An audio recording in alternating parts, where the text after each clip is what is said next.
next guest is a very funny comedian. He's at the Motor Pub, Cincinnati, Ohio. You ever been there? Oh, yeah, I got a place over there. Okay, yeah. He's there in Cincinnati, April 2nd through the 4th. Please welcome Geoff Tate, everybody. Geoff Tate.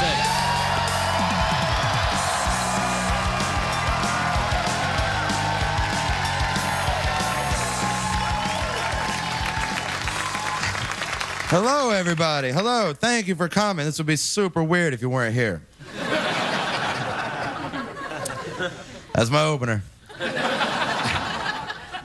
I'll tell you about myself. My name's Geoff. I just found out I'm single. I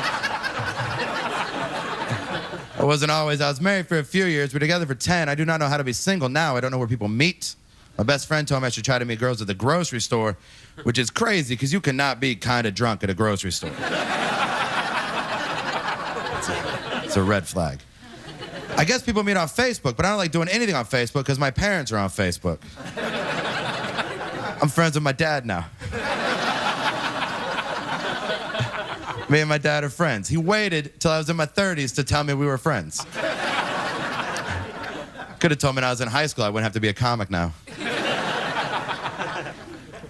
There's dating websites you can go to where you type everything you ever thought was interesting about yourself onto a page. Someone reads it, decides they want to have dinner with you, at which point, I assume you have nothing left to talk about.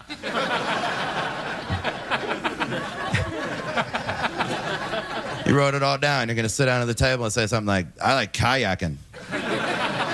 Yeah, I know. You wrote a 5,000-word essay on how much you love it. Plus, I met you on singleswhokayak.com. I'm aware. I went to one dating website just to see what it was like. They wanted to know my hobbies and my interests and my activities, all three of those things that I thought was one thing. When did those three things stop being one? It's just one. It should just say things you do on Saturday. That's all those are. Right? I don't know how to fill it out either. I don't have any hobbies. That's my problem. I drink, but even I don't want to meet the girl who sees that and is like, this is my guy.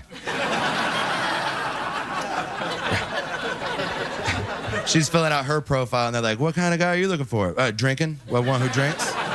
Really? How do you feel about air mattresses and Bob Seger? Oh, yeah? We got a match. If I had my own dating website, it would just say name, job, and then things you do on Saturday. And then you fill it out, and somebody would be like, that's a cool job. I'd do some of that on Saturday.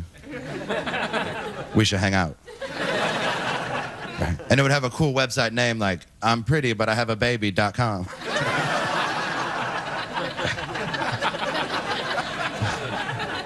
Right? It's where 9s meet 6s. Right? You know that's what happens. You see a guy like me walking around with a girl who's way too good looking. You know she's got a baby or a job that takes up too much of her time. Like something goes on in her life that made her look at me and think, he'll do.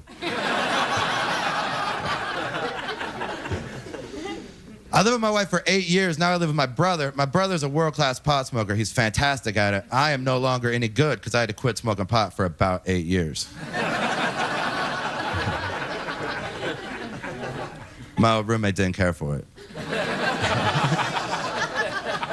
But my new roommate is on board. He loves it. He's great. He's so good at it, he can get stoned and then be busy. Not me. When I'm high, that's it. I'm busy. He'll still want to do stuff, though. He'll be like, let's go to the store. And I got to be like, I'm kind of in the middle of something already.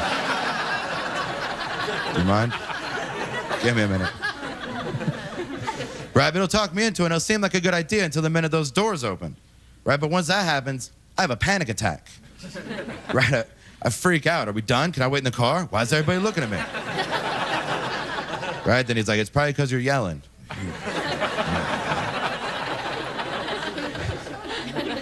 He calms me down. He's like, listen, no one knows we're high. No one cares. Don't worry about it. And I believe him until we get home, which is where I realize he is as dumb as me. Everyone knew we were high. There is no chance they didn't. We're both in our 30s, and we were there for 90 minutes. And all we bought was a birthday cake. That's it. Thanks a lot, everybody. Thank you.